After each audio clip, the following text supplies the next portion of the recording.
శ్రీ సుఖ మహర్షి వేదవ్యాస మహర్షికి జన్మించిన ఏకైక కుమారుడు. ఆయన పేరే సుఖ అంటే పక్షి. ఎందుకంటే ఆయన పక్షి వలె స్వేచ్ఛాశీలుడు, నిర్లిప్తుడు, శుద్ధ బ్రహ్మజ్ఞాని. సుకుమహర్షి జననం ఎలా జరిగింది అంటే శ్రీ మహాభాగవతం ప్రకారం వ్యాసదేవుడు తపస్సులో ఉండగా తన శిష్యుడిగా మరియు బ్రహ్మజ్ఞానిని చేసే శక్తిమంతుడిని ఆశించాడు. అంతేకాకుండా వ్యాసుడి తపస్సుకు ఫలంగా ఒక పుత్రుడు కావాలని అనుకున్నాడు.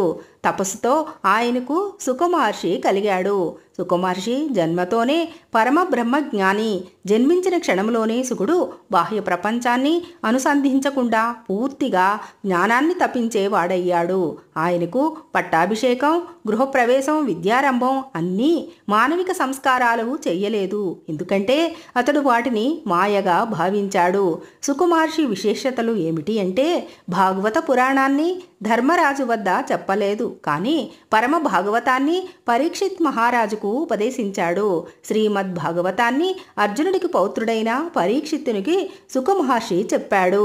ఇది భక్తి, జ్ఞానం, వైరాగ్యం కలగజేసే అత్యంత పవిత్రమైన సంభాషణ. తండ్రి వేదవ్యాసుడి కంటే ఎక్కువ బ్రహ్మజ్ఞానంలో ఎదిగినవాడు. వ్యాసుడు కూడా సుకుని ధ్యాన స్థితిని చూసి ఆశ్చర్యపడ్డాడు. నిర్గుణ బ్రహ్మతత్వాన్ని పూర్తిగా గ్రహించిన తపోనిధి సుకుడు మానవ సంబంధాల్ని మాయగా భావించాడు.